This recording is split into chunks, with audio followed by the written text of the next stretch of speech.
Welcome to A Civilized Discussion with today's guest, Misha Glouberman, the podcast that turns debate into a discussion. I'm your host, Clinton Herrigstad, and today we're going to be discussing how to talk to people about things. After I get into it a bit with Misha, we'll open the lines for you to call in and ask your questions or anything you might like to add to the conversation, so be formulating your questions as we go on. And when I say we'll be going to the phone shortly, start calling in to get into the queue. The number to call in is 21828-CIVIL. That's 21828-CIVIL or 218-282-4845. 218-282-4845. All right, let's get on to the show.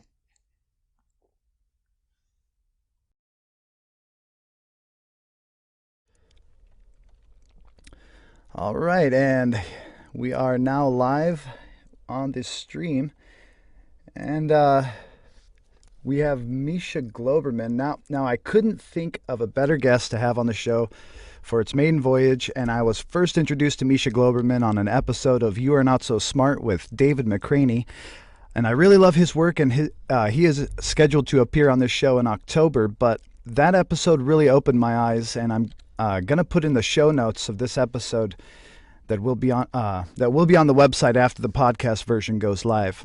But on that episode, Misha was talking about a different style of discourse that just instantly clicked with me. And I don't want to do a copy of that show, but a lot of the stuff covered in that show we'll probably touch on a bit here. But let's get into that a bit more with the man Misha Glouberman. Something I like to ask all of my guests, or will be asking all of my guests since you're the first one, is how did you get from where you were to where you are? Was there a transformation in your life? Have you always been on a certain path? What do you think created the Misha Glouberman we see today? I'm definitely still on that path. It is definitely an always ever-changing thing.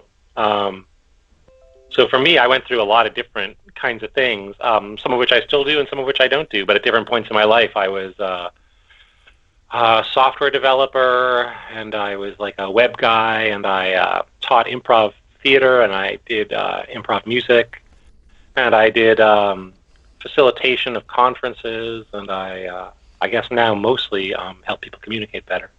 I feel like I'm probably forgetting a few points along the way. Right. Yeah. Well, that's a good summary there. And what would you say is the essence of what you would like to convey to the people of Earth, to all the people that might be listening here? What would be the essence of what you'd like to get to them? I'm not sure. I think every once in a while I think I know. I mean, part of the nature of the change is every once in a while I think I know what the essence is, and then it changes a little bit. So I think if you were to ask me a year or two ago, well, maybe I won't even try to reflect what I thought a year or two ago. I guess the main thing that I think is that I think that there's that it's hard for people to understand it's harder than we think for people to understand each other's points of view, and that there's also more benefit than we think in understanding each other's points of view. I guess that's probably like a two sentence where you could put a semicolon in and have it be one sentence. I'd agree with that.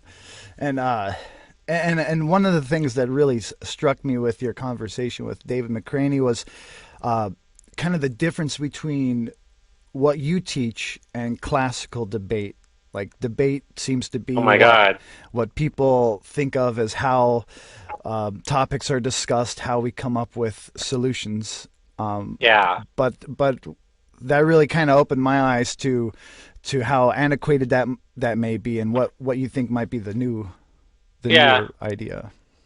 I mean, I'm not sure I would say it's antiquated. Like, I think it serves. I guess it's actually from antiquity, maybe, but it's like not. But I think it serves a purpose. But I'm an enemy of debate in many of the contexts in which it's used. I think, and I think that people.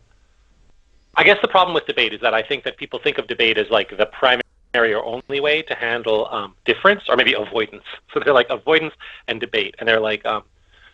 But I think that people. So I think debate is great, but I think it's a tool that people use for the wrong purposes in many occasions. And one way that was explained to me, I did a project a few years ago that was like a performance piece. That was one of the things I think I left out when I described my biography, was I used to do a lot more sort of art performance kind of work. And I did this performance piece a few years ago, with a theater company. That was based around the exploration of debate, and I worked with some people who worked on debate, and I worked with this really delightful, smart high school debate coach. And the thing he said, which was really helpful, was he was like, you have to remember that what debate is supposed to be is it's an antagonistic model through which two people with opposing views fight it out with the goal of persuading a third party. So the idea is like, oh, if I don't know if like X is true or not X is true, one way I might find that out, and it's only one way and it's only one tool, would be to have two people sort of fight that out, and I can sit back and watch them, and at the end sort of decide what I think. And the guy said, so really emphatically what debate is not supposed to be is a way for two people who have different points of view without a third-party observer to explore their difference. That's not what it's meant to be. And that was really helpful for me. So for instance, the goal of debate, so often when people use that term casually and they say, hey, you and I disagree, maybe we should debate this, what they mean is, hey, let's try to change each other's mind. But in a real debate, you would never change the other person's mind. It's actually built into the structure that you wouldn't do that, right? The whole idea is you stay on your side. Mm-hmm. So you might or might not think that's an interesting tool or a useful way to teach kids how to do rational thinking, or maybe even a way to understand an issue better, which I would say it's probably not. But the critical thing about debate is that it's a win-lose proposition. So if you and I disagree with each other, and we go into a debate, at the end of the debate, a possible outcome is that in this sort of colloquial version of debate, is that there'll be a winner or a loser. So maybe the judge decides, like, oh, Clinton was right and Misha was wrong, and you win and I lose. Or the audience decides that. Or if we were to take the more colloquial understanding of debate, where we're going to try to change each other's minds, which never happens, but imagine if it did. If I change my mind, then I win and you lose. But that's a really weird model if you think that, like, if you and I actually have a disagreement and we want to understand the issue better, it's a very weird model to think, oh, if at the end of it you change your mind, you actually learn something, but you're the loser. That's a very weird way to frame how discourse might work. So, I don't know, that's sort of a long-winded way of talking about it. But the real problems are with debate, again, it's great for some purposes, but some of the problems with debate are it frames things as if there's a one right and one wrong answer. It frames the question primarily antagonistically. There's going to be a winner and loser. It disincentivizes learning during the actual activity, because I'm not going to want to, when you're talking, I'm not going to want to like try to understand your point of view better. I'm just going to be coming up with counter arguments. So I'm not actually going to be sort of trying to absorb what you're saying fully. And the actual rules are that I don't change my mind. So imagine, maybe you're actually right and I'm wrong. In a debate, I'm not going to change my mind because that's the nature of debate. The whole point of debate is for me to dig into my side. So it actually encourages digging in. And it kind of feeds to those confirmation biases, and you'll omit things and just I will intentionally so in debate. So if you and I are trying to solve a problem together in a genuinely collaborative way, if we're like, hey, so I guess the thing I want to compare debate to is to say, like, hey, you and I see things differently, and we might want to productively explore where that difference comes from. And I'm going to assume that, like, you're a reasonable, at least something like a reasonable, intelligent person, and I'm something like a reasonable, intelligent person. And if we see things differently, you might want to understand why it is. We can really explore that, and we can do that collaboratively. It doesn't have to be antagonistic. Mm-hmm. And part of what you're saying too is that there's that confirmation bias part, that if I'm in a debate, it's my job. If I know a fact that supports your side, if I'm a debater, what I ought to do is conceal that fact. Mm-hmm. Well, that doesn't help learn. If your goal is learning and knowledge, then both sides, concealing facts from each other isn't going to do that. On the other hand, if we're working collaboratively to say, hey, let's try to understand why we see things differently, then I might be more inclined to say, hey, Clinton, I think maybe one reason why you think this is that this fact, which seems not so important to me, might seem really important to you. Is that right? And you might say, oh, I didn't, you might say, yeah, it is. You might say, oh, I didn't know that fact, or, thanks, Mm-hmm. So if you can, I don't know that you always can, but if you can make that shift from debate, which is a fundamentally antagonistic mode, into this more collaborative mode. And for me, when I teach my classes, the thing we talk about is making that shift from like who's right, which is the debate question, to why do we see things differently, which is the sort of more collaborative exploration. Mm-hmm. And that's a question you work on together. I think one of the ideas is where I get to use the video is that if you're people are working in an antagonistic process, they're sort of working against each other. It's hard to make progress when you're working against each other. It's like maybe you can move like this or you can move like this, but if you're in a collaborative process, you're both working toward the same goal. two people I potentially can get a lot more done if they're working both toward the same goal than if they're working against each other. That's sort of the thought. That makes a lot of sense to me, and I hope that does to everybody else too. But in a good discussion, what would you say are like some of the main fundamentals that comprises a good discussion? Depends on the discussion. Like, what are you thinking about? Because I think different kinds of conversation. I mean, we use words for a lot of different things, right? Right. Like, so if I was going to have a discussion with somebody about something political, right. what would the things be that I'd want to focus on? Like the important questions to ask when it comes to having a good communication. Like, how would you get into those collaborative aspects of a conversation? I guess like a big part of it is kind of what I'm asking you now in a way, which is like having a shared understanding of what the discussion is. And I think that very often is like a first step for where things can go awry. So having, so very often, for instance, when we talk about, if you're having a conversation about, people are like, oh yeah, how do we talk about politics? And I'm like, it really depends who you are. If you're in the presidential debate, which is an example of like, oh, that's actually a debate, then you should be debating. If you're with a friend who sees with whom you have like a very intellectual friendship and you have a different understanding of an issue, you might be exploring why did you see the issue. If you're with a family member with whom you have political differences and you find that painful, it might be the case that the conversation is actually really about that, and you might want to make the conversation be about that. So I think that's one thing that people come to a lot is these like, how do I talk to my loved ones who see things differently? And very often I'm like, that's actually not a conversation about politics. It's a conversation about your relationship. Like it's both, but understanding that it's both is really important.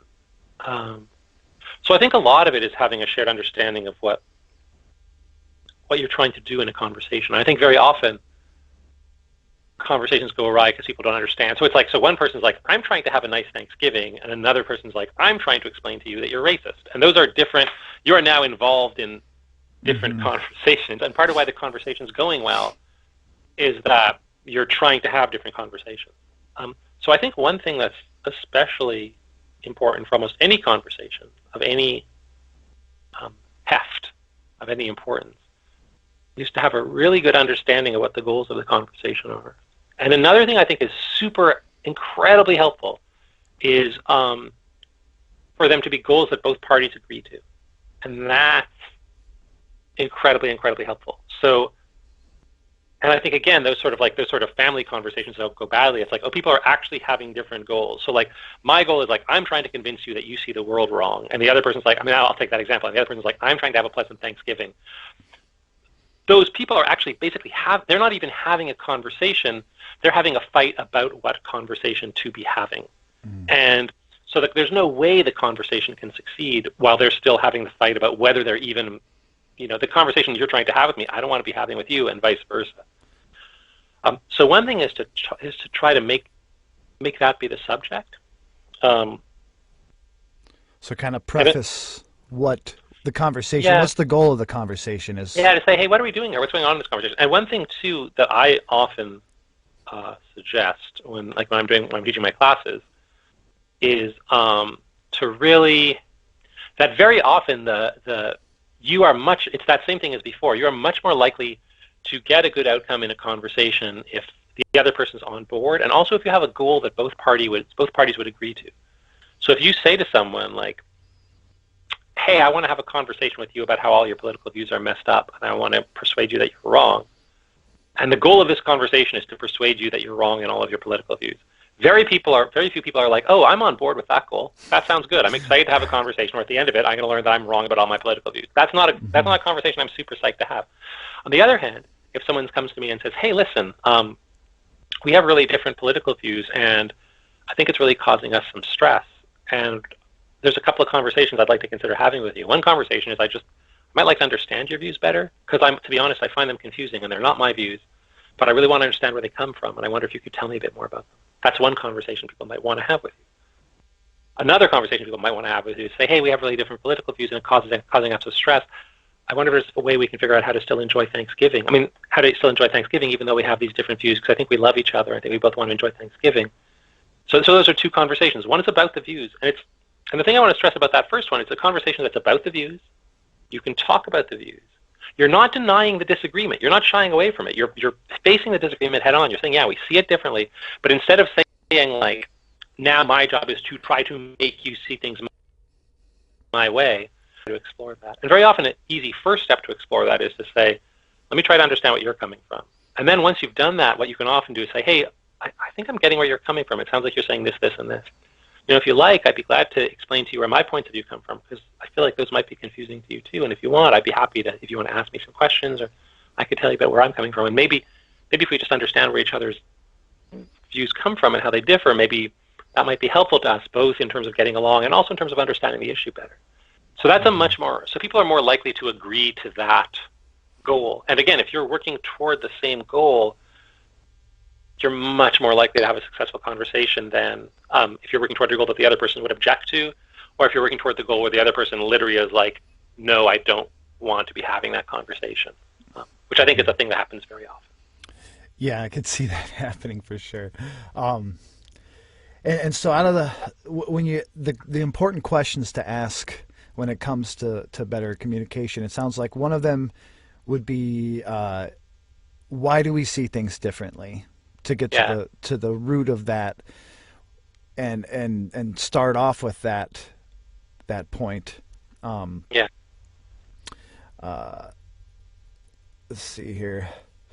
Do you also think that online text conversation is more difficult when it comes to having good, valuable conversation? Is it something we should even avoid? I have mixed feelings about it. I mean, my first response is just to say yes. So my first response is just to say, yeah, online text only is hard, and there's a bunch of reasons why it's hard, which are that, you just have less bandwidth. That what good conversation involves, it involves a lot of back and forth, and it involves, that online text makes it harder to have as much back and forth. You miss out on a lot of the nonverbal cues that are a huge part of communication. We tend to overinterpret aggressiveness. We lose nuance. It's harder to have as much back and forth questions. I feel like there's a whole bunch of reasons why. And so, like, in my own work, one thing I do a lot, like, people are like, how do I write an effective email? And I'm like, I'll tell you how to write an effective email. You write an email that says, let's talk about this by phone. Send. That's an effective email. Let's meet in person. Send. That's an effective email. That said, one thing that I'm aware of, too, is that we all tend to be kind of biased in how we view the world, and a bias that I have myself is that I'm an old guy, and so I know that that's my experience. Like, my experience is that it's very hard to get all that nuance in through text communication, but I didn't grow up through text communication, and so my suspicion is that people who are substantially younger than me, people who really grow up living and breathing in that stuff, I mean, I think I see for sure is that they're able to convey and understand a level of nuance in that communication that's totally lost on me.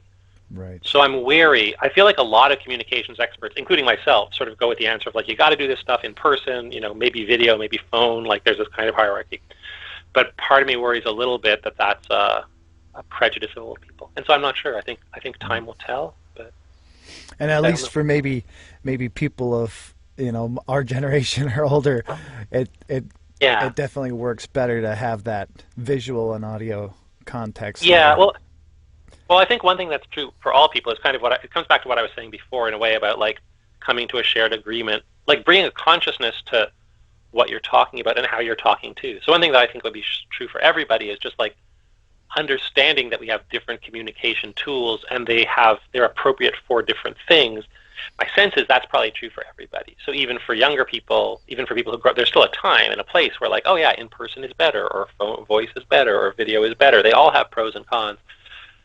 And thinking about the pros and cons is really important. And certainly in my personal experience, yeah, you can get a lot more done talking than writing for a lot of stuff. And I know that there was a story that you told on the You Are Not So Smart podcast about the orange, the girls. I wonder if you might go into that story for Sure. this So that story, audience? this is definitely not, this is very, very much not my story. This is like the Okay. classic, and it was fine. But I don't want anyone to be like Misha Glouberman, Right. author of the Orange story. This is like, I think, the most classic negotiation story that gets told. The story of the Orange. The story of the Orange is this. There's two daughters, little girls, sisters.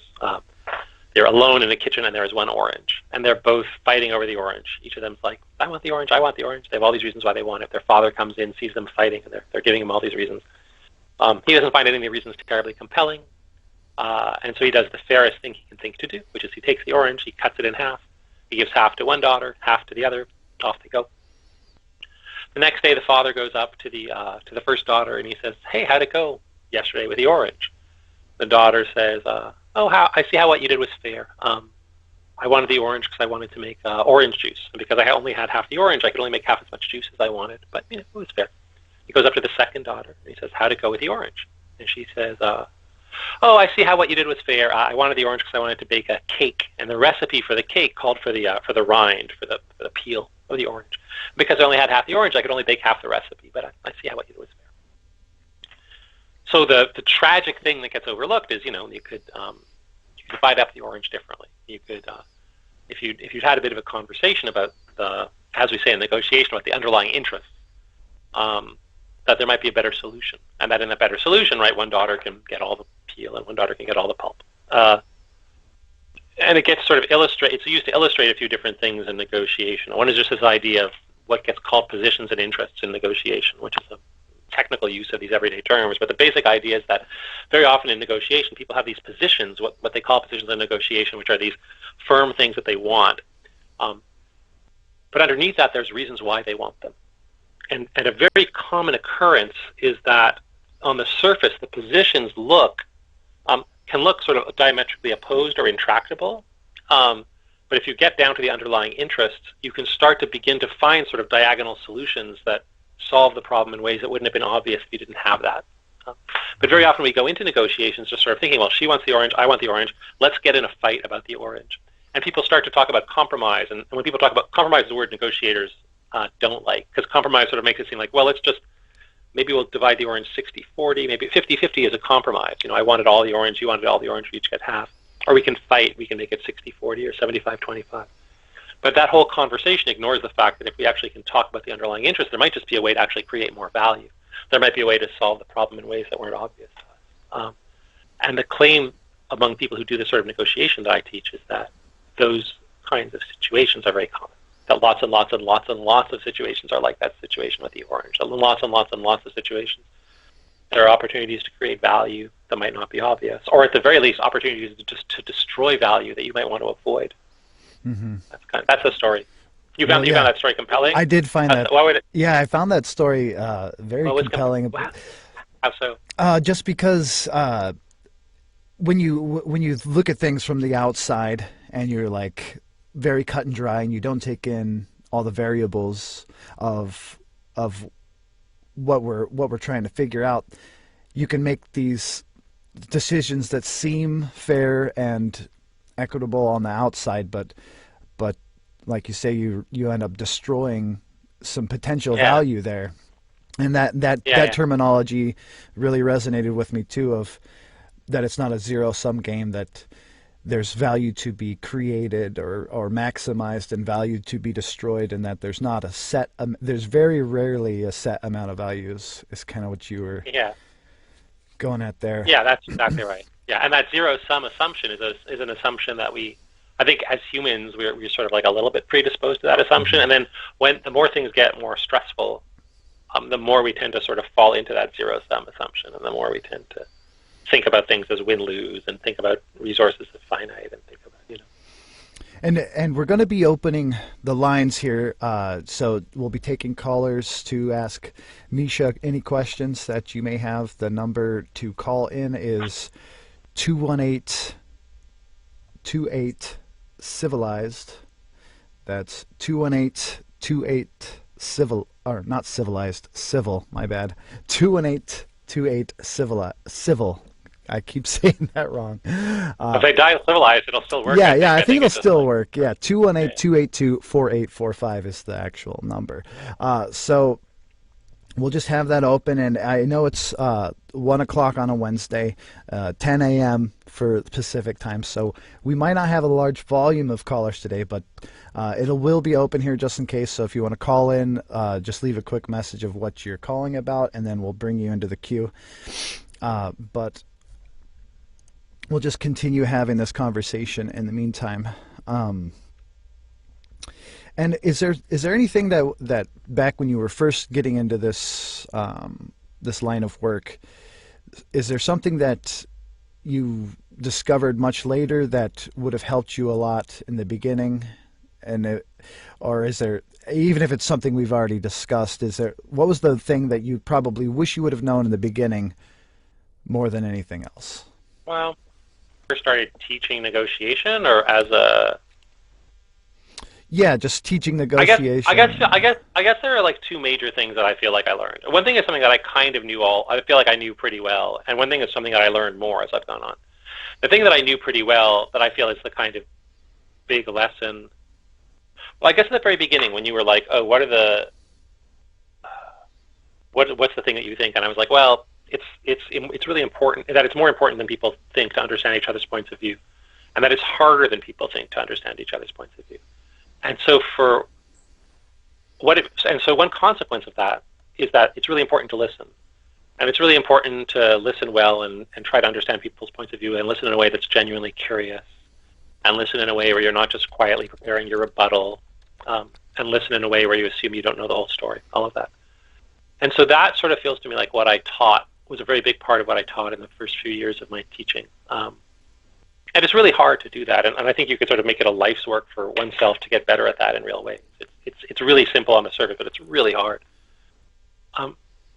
But the more I teach this stuff, and the more I see how people respond to it, and the more I see other people who teach this stuff too, I think a thing that's become clearer to me is that when we say it's hard for it's hard for people to understand each other's points of view, part of it is that it's incumbent upon you to really listen to people. But part of it is also that it's incumbent upon you to really share information, and that when you look at actual real-world conversations that don't go well, and something I've started doing in my classes is have people write up conversations that don't go well and bring them in. And when you look at them, one thing that you see is that one problem is that people don't listen to each other, and that sort of leaps off the page, and it's just so amazingly evident how much people don't listen to each other. They don't ask each other questions. They don't, But the other thing is they don't actually say what they need to say, and that's a little bit less obvious. But so a thing that you'll see all the time is that in these difficult conversations, people, and the tricky thing is they sort of think they said they wanted to say the thing they said they wanted to say, but they didn't. They said something adjacent. So in the assignment, we ask people to say, like, what's the issue? What's really important here? And so, for example, they'll say, like, oh, the issue is like that this person is always late, and it feels really disrespectful, and it's very disruptive. And then the person shows up late, and what they say is hey, I thought this meeting was scheduled for 9:30. And so what they're doing is like implying that the person was late. They don't actually quite say that they were late for this meeting. They don't name the fact. And then it goes on from there, and they sort of fight.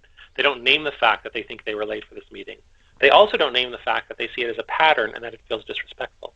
And naming those things is a really big part of solving the problem.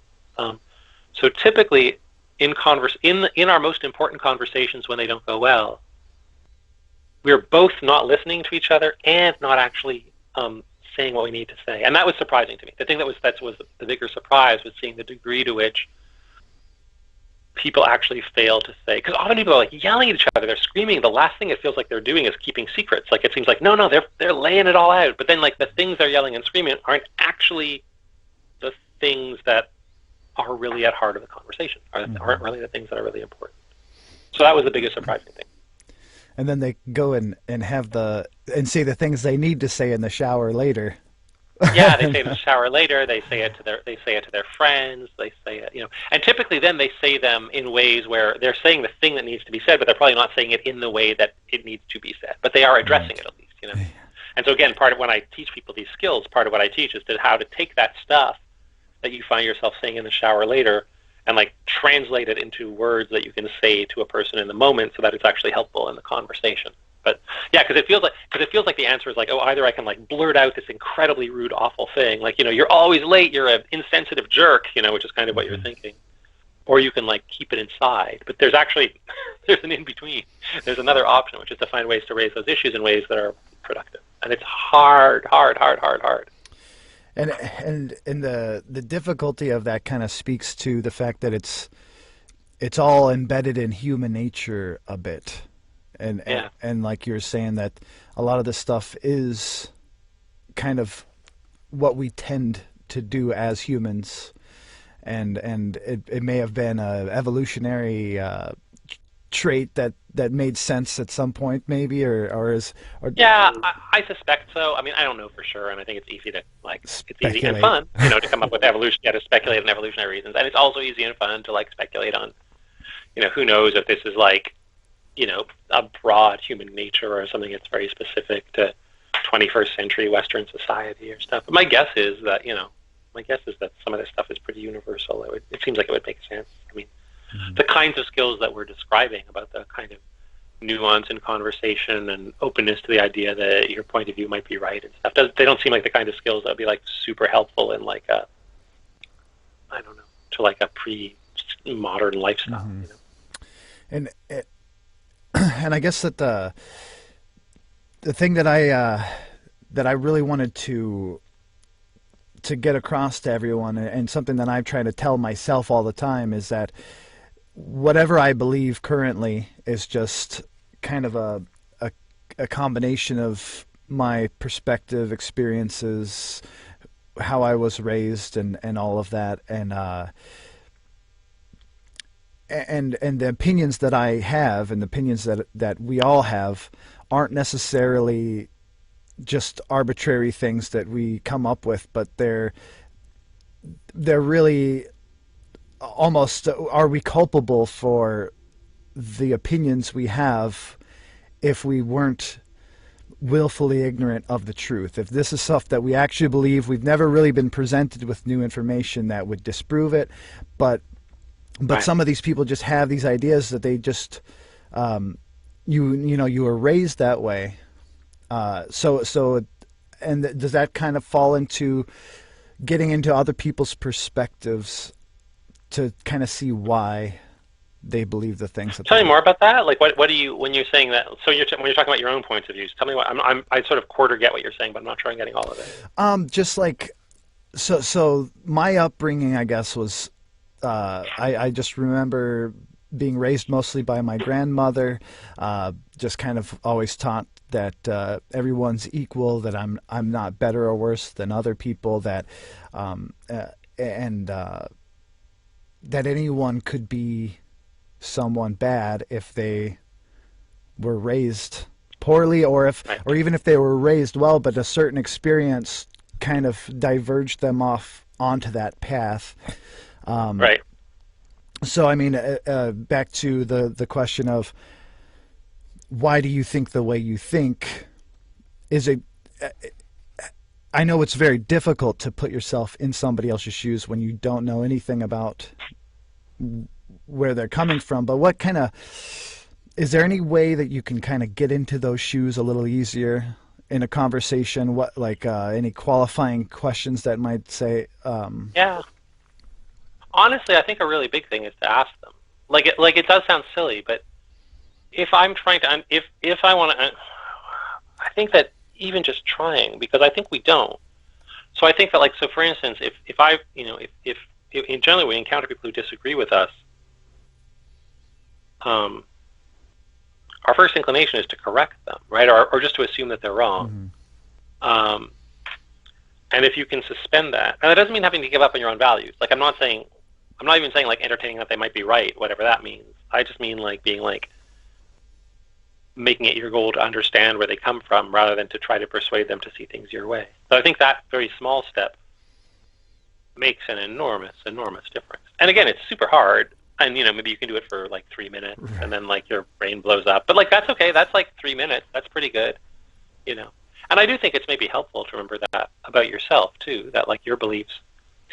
There's this idea in psychology called naive realism, which is just this lovely, lovely idea. And the basic idea is that I think is that we all kind of so what we know about how the world really works and how the brain really works is that when we look at the world, we're not really looking at the world. We're looking at this model inside of our brain that our brain is going to construct it. Like our brain takes this data from in the world and it puts on all these, it sort of uses it to build a model based on all this stuff that it thinks about the world. And it does that, with the physical world, it does that for how we interpret things, all sorts of stuff. But that's not how it feels day to day in life. When the way it feels to us day to life is we just see the world as it is. So that's that naive realism. The idea is like the world is just as it looks to me. So if I believe things, they're just right. My beliefs are just right because the world is as it looks to me. And also that sort of works down not just for physical things, but for judgments. If certain actions seem bad to me, it's because they're bad. If certain actions seem good to me, what's the reason? Because they're good. That's the reason.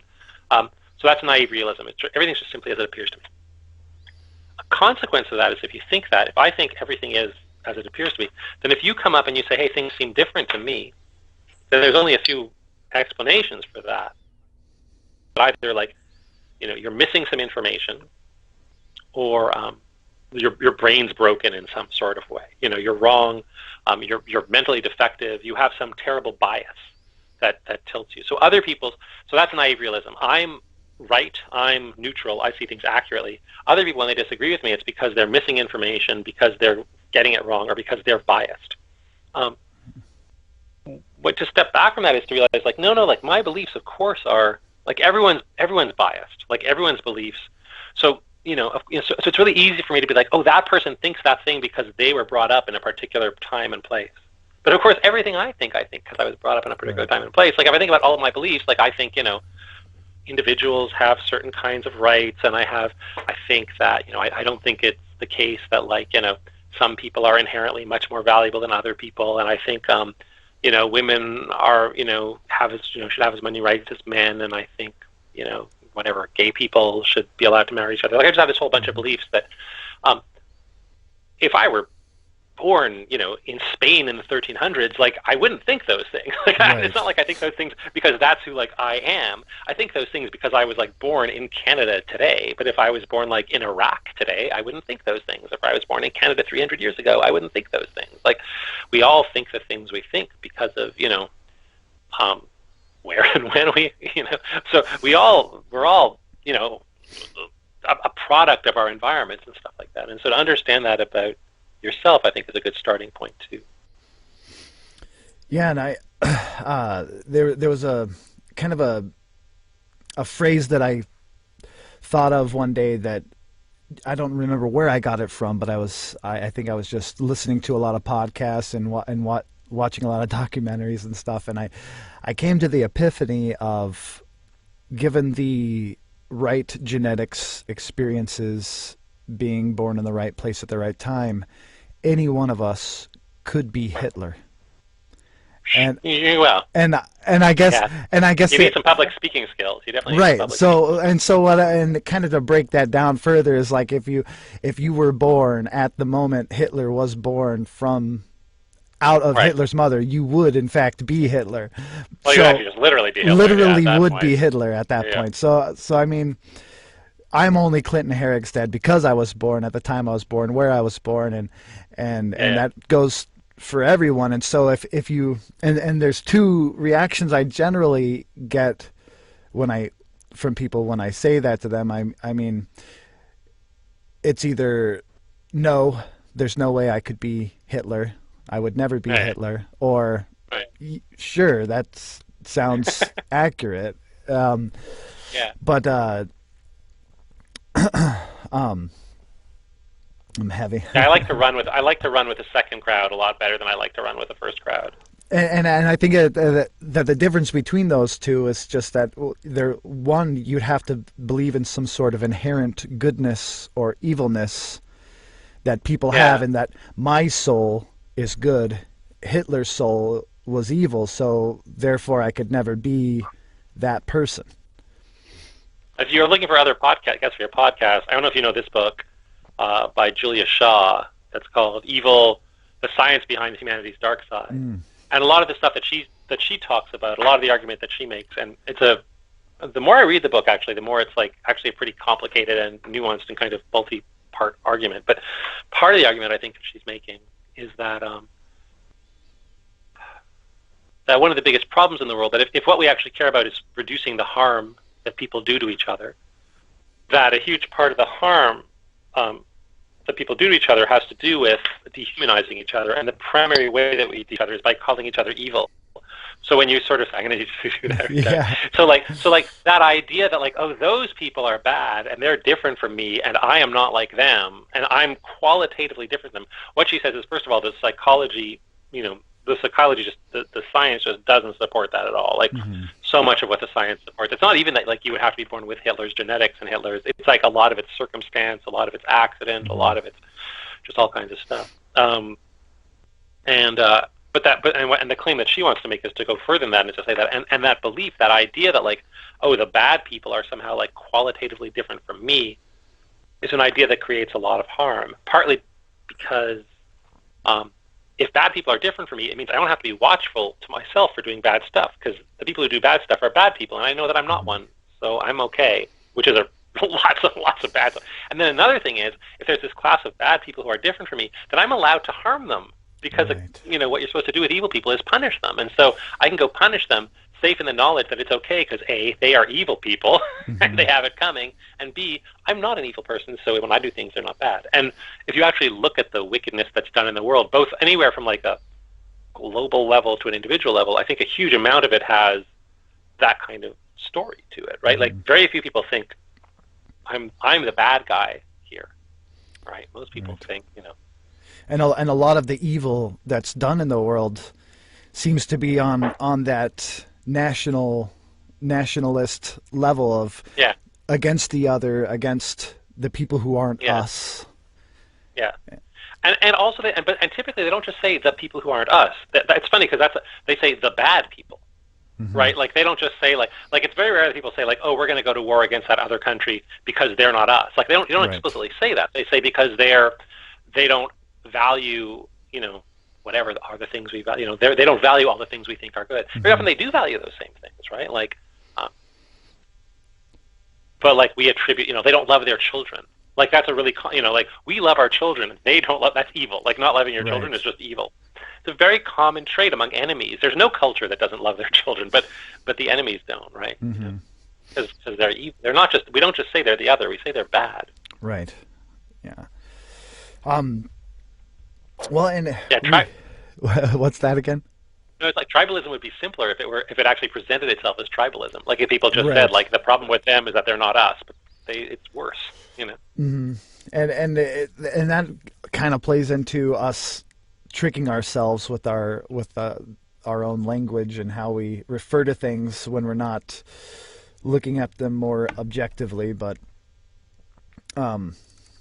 I see we still don't have any callers, and I'm not super surprised by that, just because it's the middle of the day, and I get that a lot of you are working. But so we'll kind of start wrapping it up a little bit, I guess.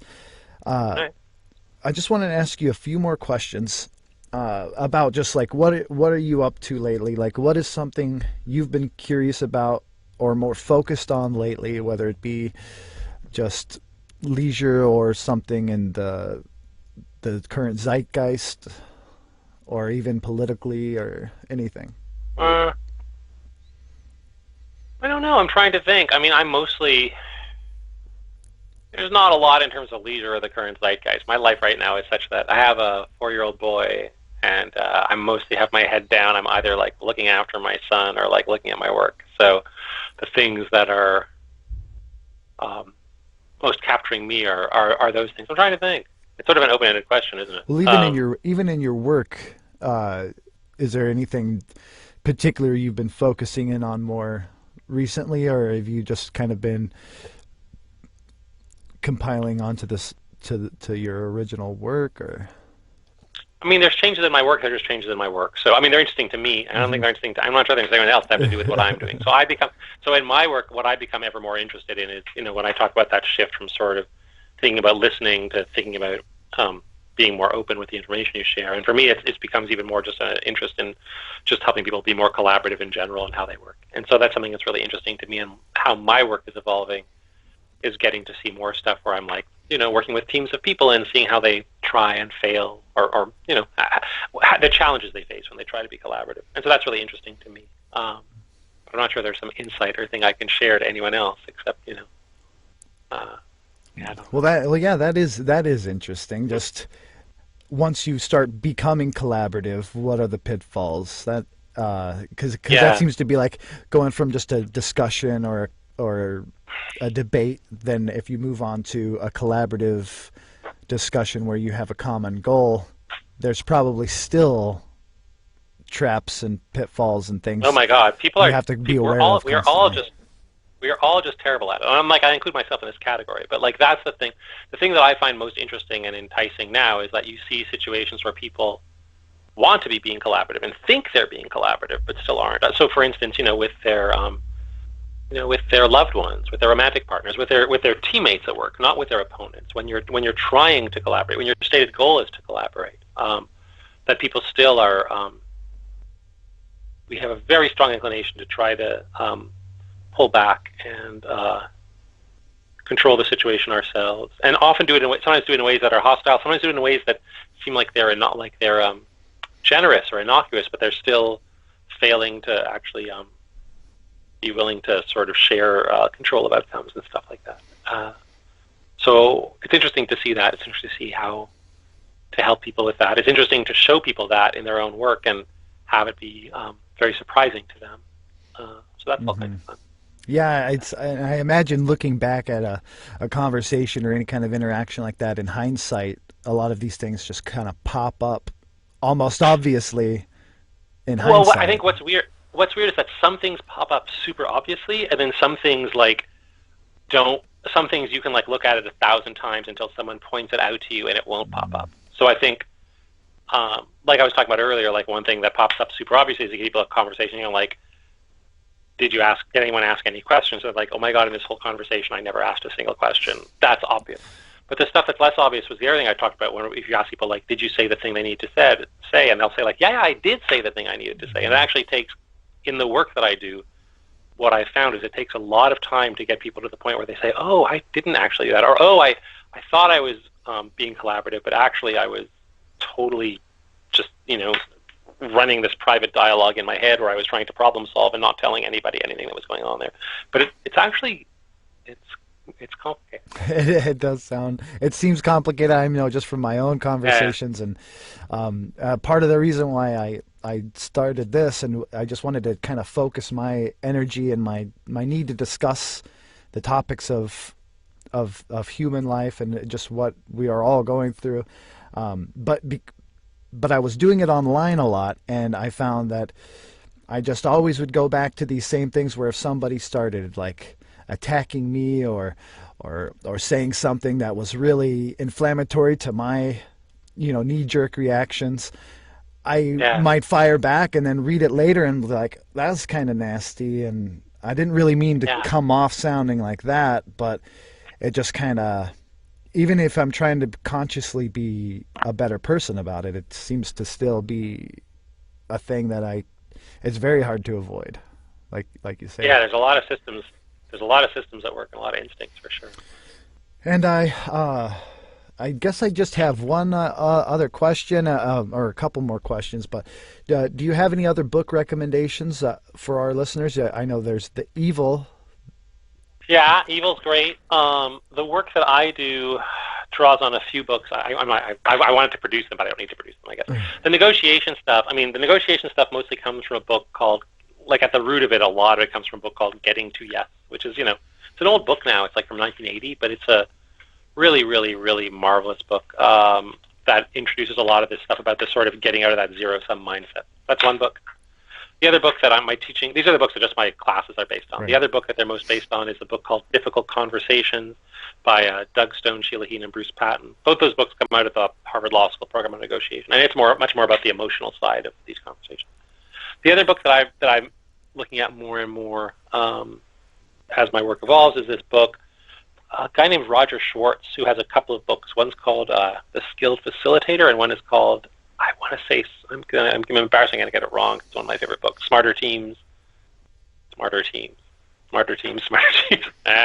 But yeah, it's Roger Schwartz. Roger We'll put him up in the show notes. Yeah. And he's the guy who talks a lot about the stuff I'm describing about being curious and transparent and trying to be less unilaterally controlling. A lot of those ideas that I've talked about here, those come from Roger and kind of come from via other people that I find. That's he's the originator of those ideas. So those are all some pretty great books. I mean, most of the stuff that we talked about here, if people want to know more about those ideas, those would all be books that would be really great to look. And they're all pretty fun reads and pretty easy. And that's what's nice about this. They're easy but like deep. Like getting to yes is like getting like that. You can read that book like 100 times, and like you come back to it like a year later in your life, and it will like address new things. And like so, the ideas are super simple, but the application of them is like very, very, very, very powerful. Which is my favorite kind. I like that kind of writing. Well, we don't have any callers, but that is fine. We'll just go ahead and kind of close this up, though. Is there some things that you'd like to kind of mention to our listeners about any things that you're working on, any specific URLs that we'll put in the show notes, or? Yeah, I mean, I'll give you a link for the show notes. I mean, you must have it. So I teach. I mean, I guess a few things. I teach these classes. I generally mostly teach them in Toronto, but not always in Toronto. So one thing is if you're in Toronto or you're going to be in Toronto, you can check out these classes. The class is called How to Talk to People About Things. People really love it. We generally do it over 6 weeks, but once a year we'll do it over a 3-day intensive, which is more accessible for people coming in from out of town. I also do this kind of work with organizations and stuff too. I go work with teams and stuff. So if people are listening to this and they're like, oh, my team could use this help, I can come and help out with these kinds of things. So I guess that's the work that I do. I have a book called The Chairs Are Where the People Go, which is it's a book I wrote quite a few years ago. So it's a kind of really great portrait of, if you're like, oh, I want to know what that guy was like 10 years ago, That's a great book. I wrote it with my friend Sheila Heti, who is a real writer, which I am not. I don't know. I guess those are the main things in terms of just my own stuff. If you want me to come talk at a conference, my Speakers Bureau is a Lavin agency. I'm sure they'd like me to mention it. They're delightful. I don't know. Those are the things we'll throw that in the show notes when the podcast goes live. And also, it's awesome you're having David McCraney on the show. That's amazing. And anyone listening to the show, you should listen to David's podcast, You Are Not So Smart. It's so good. Everything David does.